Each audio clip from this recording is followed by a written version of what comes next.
is genuinely talented. मूर्ख अपनी छवि सुधार। स्टाइल है बात करने की। फिर वाईफाई क्यों लगाए? समय रैना, जिन्हें लोग ये कहकर हिट देते हैं कि वो यूथ को बिगाड़ रहे हैं, तो अब ये भी देख लेते हैं कि उन्होंने उन्हीं यूथ में से कितने लोगों को संवारा भी है, वो भी उस टाइम जब वो अपने स्ट्रगल पीरियड में थे। कुछ भी बढ़िया नहीं हो रहा था, लेकिन तब समय के चक्कर में उन लोगों का समय आ पाया। उस 90 सेकेंड्स ने मेरी लाइफ चेंज कर दी, और वो पॉसिबल हो पाया because of such a strong and wide reaching IP created by समय भैया। समय भैया का सपोर्ट, चाहे वो मुझे अपने लिए ओपन करने देना हो, मेरे जोक्स रिव्यू करने हो, या जनरल गाइडेंस देंगे, हैज़ बीन प्राइसलेस। तो सबसे पहले आते हैं गेमर फ्लीट, जिनके भी टोटल 20 मिलियन से ज्यादा सब्सक्राइबर्स हैं, करोड़ों का घर बना लिया, अपनी हार्डवर्क एंड स्किल से गेमिंग कम्युनिटी में रिस्पेक्ट भी पाली, मतलब हर तरफ से सक्सेसफुल हो गए। बट इस सक्सेस के पीछे थोड़ा समय रैना एंड तन्मय भटका भी है, जहां से गेमर फ्लीट को इनिशियल लेवल पे काफी पुश मिला, जिस चक्कर में उन्होंने 20-25 हजार सब्सक्राइबर से काफी जल्दी मिलियन सब्सक्राइबर हिट कर लिए थे। तो ये बात शुरू होती है लेट 2020 में, जब गेमर फ्लीट अपने चैनल पे लाइव स्ट्रीम कर रहे थे, एंड उस लाइव स्ट्रीम को सिर्फ 3 लोग देख रहे थे, एंड लकीली उसी टाइम समय रैना उनके चैनल पे रेड कर देते हैं। समय विदित रे, ओ भाई, ओ भाई, ओ भाई, ओ भाई, ओ भाई, ओ भाई, hello, thank you so much guys, let me check dude, let me check, love you man, thank you so much for this raid. जिससे उनकी वॉचिंग सीधा 3 से 1000 पहुंच जाती है, और ये उनके लिए इतनी बड़ी बात थी कि उन्हें यकीन भी नहीं हो रहा था कि ये सच है। Right here, you guys made my day, Samay bro. You seriously made my, actually you made my year, man. But कहानी यहाँ पे भी नहीं रुकती। गेमर फ्लीट तो उस चीज से खुश थे ही, साथ में समय रैना को भी गेमर फ्लीट की वाइब काफी पसंद आई, और इसीलिए फिर वो गेमर फ्लीट को अपने चैनल पे लेके आते हैं। हेलो गेमर फ्लीट भाई। हाँ सर, कैसे हो आप? अरे सर मत बोले यार, आप कितने साल के हो? मैं 23। 22 भाई। 22। आप सर क्या बोल रहे हो यार? एंड फिर धीरे धीरे करके उन दोनों की दोस्ती हो जाती है, और फिर गेमर फ्लीट का समय रहने के स्ट्रीम में आना जाना लगा रहता था, एंड यहाँ से भी गेमर फ्लीट को काफी लोग जानने लग गए थे। बट स्टिल अभी उनके पास उनकी कोर ऑडियंस नहीं आई थी गेमिंग की, उन्हें उनकी कोर ऑडियंस मिलती है तन्मय भट्ट के चक्कर में। तो फॉल गाइस गेम का एक टूर्नामेंट हो रहा था, जहाँ पे सब बड़े बड़े गेमर्स पार्टिसिपेट कर रहे थे। अब गेमर फ्लीट के तो उस टाइम 20-25 हजार सब्सक्राइबर्स ही थे, काफी छोटे लेवल पे थे वो, बट तन्मय भट्ट के चक्कर में गेमर फ्लीट को भी इस टूर्नामेंट में पार्टिसिपेट करने का मौका मिलता है, एंड वो उस टूर्नामेंट को सिर्फ ज्वाइन नहीं करते, उसे वो जीत भी जाते हैं, जिस चक्कर में वो काफी हजारों लोगों की नजरों में आ जाते हैं कि ये कौन गेमर फ्लीट यूट्यूबर है जो इतने बड़े बड़े यूट्यूबर्स के बीच जीत गया। तो वहां से लोगों की नजरों में आते हैं, उन्हें गेमिंग कम्युनिटी में काफी रिस्पेक्ट मिलती है, और वहीं से उनका नाम बनना शुरू होता है। सारे बड़े बड़े क्रिएटर्स हैं जिनके मिलियन 2-2 मिलियन सब्सक्राइबर है, एकदम बड़े बड़े क्रिएटर्स, खतरनाक। तो उसमें तन्मय भाई ने बोला कि फ्लीट को भी लो। मेरे उस टाइम पे खाली 25,000 सब्सक्राइबर है, तो तन्मय ने फिर भी बोल दिया कि फ्लीट को भी लो, ये अच्छा खेलता है, बस फ्लीट को भी लो भाई। मैं वहाँ जीत के आ गया वो टूर्नामेंट पूरा, सारे यूट्यूबर्स के बीच। वो 20-25 हजार सब्सक्राइबर से 1 मिलियन सब्सक्राइबर की जर्नी काफी जल्दी कंप्लीट कर लेते हैं। अब भले ही स्टार्टिंग में उन्हें समय रैना एंड तन्मय भट्ट के चक्कर में इनिशियल पुश मिला, बट बाद में वो अपने हार्डवर्क एंड स्किल से ग्रो करते ही चले जाते हैं, एंड आज के टाइम वो कहाँ पहुंच चुके हैं वो तुम सबको ही पता है। अगले हैं महीप सिंह। मम्मी कैसी है? इन्हें तो लेटेंट के बाद बहुत पुश मिला है। लेटेंट से पहले इनके करीब इंस्टा पे 20-30 हजार फॉलोअर्स थे, बट आज के टाइम 5 लाख से ज्यादा फॉलोअर्स हो चुके हैं। टैलेंट इनमें पहले भी था, बट पहले इनके पास काफी नीश ऑडियंस थी, सोशल मीडिया के ऊपर इनकी इतनी प्रेजेंस थी नहीं, जो आजकल का यूथ है इसलिए इन्हें जानता भी नहीं था। बट लेटेंट के बाद वही चीज पलटी। अरे यार बात नहीं करो यार फालतू की, लिखो 98। वरना महीप सिंह ने तो अपना कॉमेडी करियर 2012 में ही शुरू कर दिया था, और अच्छी खासी रिस्पेक्ट भी बनाई थी। 2013-14 में उन्होंने कॉमेडी सेंट्रल का कॉमेडी कॉन्टेस्ट भी जीता था, और जाकिर खान के साथ टाइटल शेयर करा था। तो वहां से उनके पास काफी नीश ऑडियंस भी आई, काफी रिस्पेक्ट भी बनाई, बट जो आजकल का यूथ है वो इन्हें नहीं जानता था। सोशल मीडिया में इनकी प्रेजेंस बननी शुरू होती है आशीष सोलंकी के प्रीटी रोज शो के चक्कर में, जब 2024 में उनका महीप सिंह के साथ एक एपिसोड आता है, जहाँ पे महीप सिंह मम्मी कैसी है जोक मार देते हैं। मम्मी कैसी है? वहीं से इस जोक की शुरुआत होती है, और उस टाइम भी थोड़ा बहुत वायरल होता है, बट जब इसी जोक को महीप सिंह लेटेंट में दोबारा बोलते हैं, तो वहां से तो लाइन हर जगह फट जाती है। और यही नहीं, 2-3 और लाइंस थी, लाइक एक वो मैं धर्म देखकर थोड़ी, तुझे क्या लगता है मैं धर्म देख के?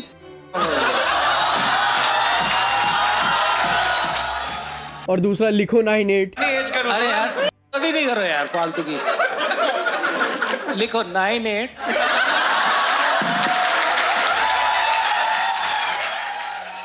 ये 3 जोक्स तो उनके हद से ज्यादा वायरल होते हैं, चाहे तुम YouTube शॉर्ट्स देख लो, इंस्टा की रील्स देख लो, उस टाइम हर जगह सिर्फ तुम्हें महीप सिंह की रील्स उस टाइम दिख रही होगी। उसके बाद इन्हें काफी सारे पॉडकास्ट में भी इन्वाइट किया गया, वहां से लोगों को इनकी स्टोरी पता चली, लोग इनसे कनेक्ट कर पाए और जो पहले इनकी सोशल मीडिया में एक लैक ऑफ प्रेजेंस थी वो कंप्लीट हो पाई। जो आजकल का यूथ था उनको महीप सिंह के बारे में पता चल पाया, जिस चक्कर में इन्हें इंसेन ग्रोथ मिली और आज के टाइम इनके 8 लाख से ज्यादा फॉलोअर्स हो चुके हैं और मई में भी इनका ऑस्ट्रेलिया में भी टूर है।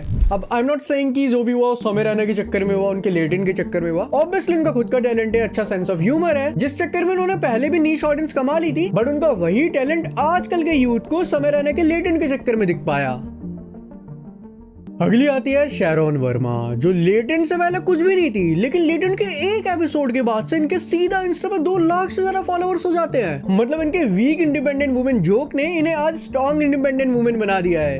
Says you're a weak, independent woman. Yeah. What does that mean? Strong independent woman मैं बन नहीं पा रही हूँ।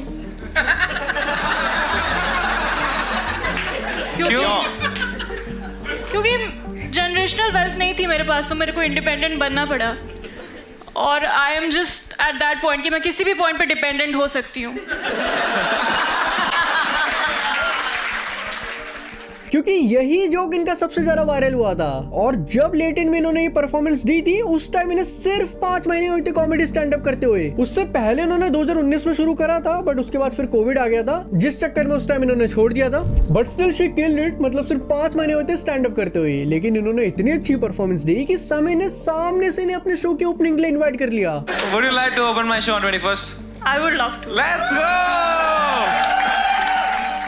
एंड उस दिन के बाद से आज इन्हें 2 साल हो गए स्टैंड अप करते हुए। 1000 बार से ज्यादा इन्होंने स्टेज में परफॉर्म कर लिया है। अभी फरवरी में इनका शो हुआ था जिसमें 1100 लोग आए थे। लेटेंट में आने के 1 साल बाद ही इन्होंने अपना इंडिया टूर कर लिया था, लेटेंट कंट्रोवर्सी के FIR वगैरह के चक्कर में नहीं, अपने कॉमेडी शो के लिए।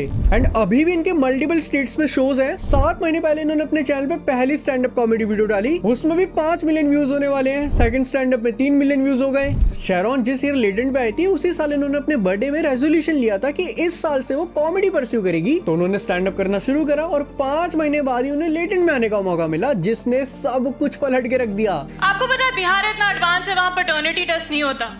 अगर आप श नहीं बोल पाते और आपका बच्चा बोल रहा है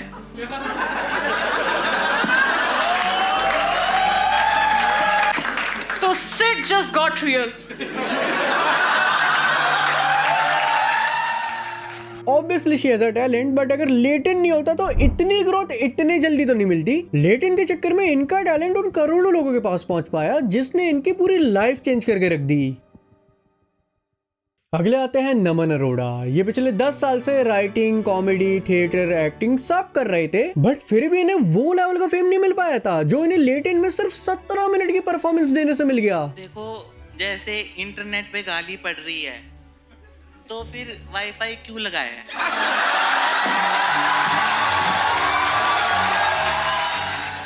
तुम समझ रहे हो, टैलेंट बहुत था, बस लोगों तक पहुंचने की देर थी और उसी चीज की मदद करी लेटेंट ने। इनकी कॉमेडी लोगों तक तो ठीक, समय को इतनी पसंद आ गई थी कि वो तो इनका दोस्त बनना चाहते थे। Bro, I want to just make him a friend. मतलब लेटेंट कितनी पावर रखता था। मतलब ये पूरे 10 साल से इंडस्ट्री में काम कर रहे हैं। पहले इन्होंने भोजपुरी मूवीज में भी काम करा है एज अ मेन लीड। प्रिया, ये धोखे का हो गए? बाकी बात करता हूँ। होश में आओ प्रिया, होश में आओ। कपिल शर्मा शो के सीजन 1 के राइटर भी थे, तब भी इन्हें उतना फेम नहीं मिल पाया था जितना भी लेटेंट के चक्कर में मिल गया था। इतने वायरल हुए थे कि इनका एपिसोड होने के बाद इनके इंस्टा पे सीधा 2 लाख से ज्यादा फॉलोअर्स हो गए थे। प्रखर के पॉडकास्ट में सीधा चले गए थे, बढ़िया बढ़िया ब्रांड प्रमोशंस मिलने लग गई। शैरॉन वर्मा के साथ भी इन्होंने कोलैब में प्रमोशन करा। अब मूवीज वगैरह में वैसे तो ये पहले भी काम कर चुके थे, बट स्टैंड अप कॉमेडी में जो ये रिस्पेक्ट डिजर्व करते थे वो इन्हें आज तक नहीं मिली थी, जो कि लेटेंट के बाद इन्हें मिली।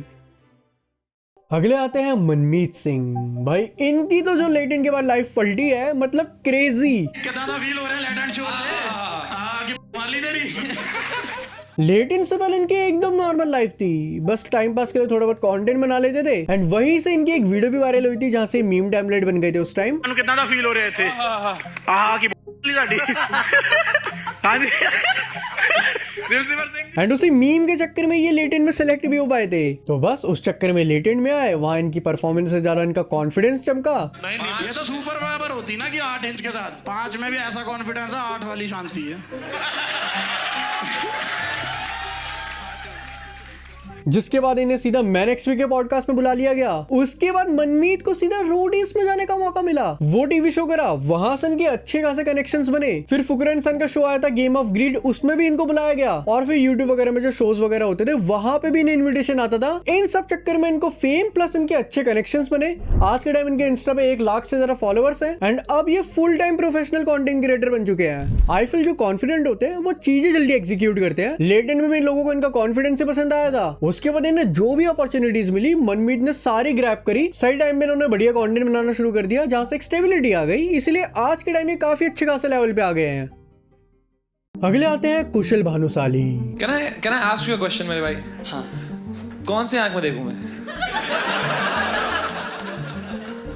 भाई इनको देखकर लगता है कि अच्छा हुआ लेटेंट आया था, क्योंकि लेटेंट ने इनका सब कुछ चेंज करके रख दिया। कुशल को आई में रेटिना का प्रॉब्लम है, जिसमें एक आई का तो इनका विजन है ही नहीं, दूसरी आई का 10 से 15% ही विजन है। और ये प्रॉब्लम इन्हें बचपन में ही हो गई थी, जिस चक्कर में इन्होंने काफी स्ट्रगल करा और यही चीज इन्हें अफेक्ट भी करती थी। और उसी अपने बेकार फेज में इनके भाई इन्हें स्टैंड अप कॉमेडी रिकमेंड करते हैं। अभी इतना विजन मतलब डिस्टॉर्ट हो गया तो एक बंदा एक्सेप्ट नहीं कर पाता कि जो पहले इतना बढ़िया दिखता था और ये क्या हो गया। मैंने लेटेंट में भी बताया मेरी आंख के बीचों बीच स्कार है, इसको मैं कैसे इग्नोर करूं।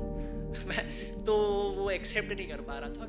कि ये सब देखा करो, ये चीज बढ़िया होती है, मजा आता है। तो इन्होंने देखना शुरू करा और इन्हें मजा भी आने लगा। और मजे से ज्यादा इन्हें जोक्स लिखने का शौक चढ़ा, तो इन्होंने खुद के जोक्स लिखने शुरू करे। मतलब ये स्टैंड अप वगैरह वाला सीन सब रैंडमली शुरू हुआ था, वरना उससे पहले अपने एजुकेशन और म्यूजिक में थे। एंड पहले इनकी फैमिली का भी यही कहना था कि तुम गवर्नमेंट जॉब की तैयारी करो, उसमें डिसेबल कोटा होता है, तो उससे अगर गवर्नमेंट जॉब लग गई तो लाइफ सेट है फिर। बट इनकी डेस्टिनी कुछ और ही थी। इन्होंने स्टैंड अप देखी, वहां से इन्हें मजा आया, इन्होंने खुद के जोक्स लिखने शुरू करे। बट यहाँ भी दिक्कत आई कि ये कच्छ में रहते थे और वहां इतने स्पॉट्स थे नहीं स्टैंड अप करने के लिए, तो यहाँ दिक्कत थी। बट इनके दोस्त अहमदाबाद रहते थे और वहां पे ओपन माइक्स वगैरह थे। बट ये कच्छ से अहमदाबाद अकेले जा नहीं सकते थे अपनी आई प्रॉब्लम के चक्कर में। बट स्टिल इन्होंने अपने घर में जिद करके कच्छ से अहमदाबाद अप डाउन करने का डिसीजन लिया। ये अहमदाबाद जाते थे, वहाँ ओपन माइक्स वगैरह करते थे, फिर वापस अपने घर आ जाते थे। मतलब स्टैंड अप करने के लिए ये इतना स्ट्रगल करते थे। बट गुड पार्ट इज कि कुछ टाइम बाद फिर लेटेंट शो आ जाता है और वहां पे इन्हें जाने का मौका मिलता है। एंड वहां जाकर ये क्या मचाते हैं वो तो तुम सबको ही पता है। प्रोस्थेटिक लेग वाला बंदा है यार, और मुझे आके कहता है ब्रो सीट दे सकता है क्या। मैंने कहा मेरे तो असली वाले दर्द करेंगे ना। तो जो स्ट्रगल इन्होंने पहले करा था उसका फ्रूट इन्हें लेटेंट में मिलता है। करोड़ों लोगों के सामने परफॉर्म करने का मौका मिलता है, ऊपर से समय भी इन्हें अपने शो की ओपनिंग के लिए इनवाइट कर लेते हैं। But of course he will open if you want to. I'll message you. अरे for why that. not sir? हाँ done. एंड मैंने एक जगह ये भी देखा था कि जो स्टिल अलाइव था उसके ओपनिंग एक्ट भी यही थे। बस फिर लेटेंट के बाद इनकी पूरी लाइफ चेंज हो जाती है। उस 90 सेकेंड्स ने मेरी लाइफ चेंज कर दी, और वो पॉसिबल हो पाया because of such a strong and wide reaching IP created by समय भैया। समय भैया का सपोर्ट, चाहे वो मुझे अपने लिए ओपन करने देना हो, मेरे जोक्स रिव्यू करने हो या जनरल गाइडेंस देनी हो, हैज बीन प्राइसलेस। मतलब जिस चीज को ये पार्ट टाइम परस्यू करने का सोच रहे थे, क्योंकि घर वाले चाहते थे कि गवर्नमेंट जॉब में जाए, बट अब लेटेंट के बाद से इन्हें इतना ज्यादा लोगों का प्यार मिला कि अब इनके घर वालों को भी डिसीजन पलट गया। पर लेटेंट के बाद तो उनको भी नहीं समझ आ रहा कि यार ये क्या करके आ गया, एकदम ही ऐसे मना करना चाहते हैं बट मन भी नहीं करता मना करने का। मतलब वो देखा ना कि मतलब लोग अपलोड कर रहे हैं, ये कर रहे हैं, वो कर रहे हैं, तो बोले कि भाई ये तो बहुत खुश हो गए पेरेंट्स तो कि मतलब। एंड अभी रिसेंटली कुशल ने अपने चैनल पे फर्स्ट स्टैंड अप वीडियो भी डाली, जिसमें 3 दिन के अंदर ही 7 लाख से ज्यादा व्यूज आ गए। एंड उसी वीडियो के अंदर समय रहने का भी कैमियो है।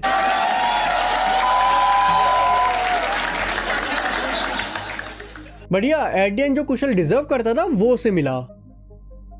अगले आते हैं दीपक कलाल। अब इनको जो लोग कैरेक्टर समझते थे, इन्हें हेट देते थे, इनकी एक नेगेटिव टाइप इमेज थी, वो पूरी पलट दी थी समय रहने के लेटेंट के एक एपिसोड ने। अब यहाँ तुम बोलोगे कि भाई ये कैसे, उस एपिसोड में तो बल्कि दीपक कलाल को हेट मिल रहा था। तो गाने में भी अच्छा नहीं, किसमें अच्छा? यार ऐसे मत बोलो। तू मुझे बता, मैंने गाना, तू कहता है कि तू कभी झूठ नहीं बोलता है, मतलब तू किसमें अच्छा है? मुझे एक बात बता, गाली खाने के अलावा। क्योंकि उसने एक कंटेस्टेंट को इतना ज्यादा एक्सट्रीम बोल दिया था कि सुनने में आ रहा था कि वो डिप्रेशन में चला गया, उसने वगैरह कर लिया। उस चक्कर में दीपक कलाल को बहुत हिट मिल रहा था, तो उसकी लाइफ कैसे चेंज हुई लेटेंट से। So yes, you are partially right, क्योंकि एंड में दीपक कलाल अपना कैरेक्टर ब्रेक करके या फिर अपना न्यू कैरेक्टर प्ले करता है इमोशनल वाला, और वहां पे वो कुछ ये सब बोल देता है। मतलब जब इन्होंने मुझे फॉलो किया, I had tears in my eyes because मतलब लोगों ने गालियां दी, मेरे ह्यूमर को, डार्क ह्यूमर को नहीं समझा। एंड टुडे आई से everybody that look at this, समय इज फॉलोइंग मी बिकॉज मेरा जो कंटेंट है, मतलब पहले मुझे बहुत अच्छे लोग फॉलो करते थे, but then I went away into negativity. But इनके कारण मुझे वापिस से एक अच्छा स्टेज मिलेगा और मुझे अच्छे लोग फॉलो करेंगे।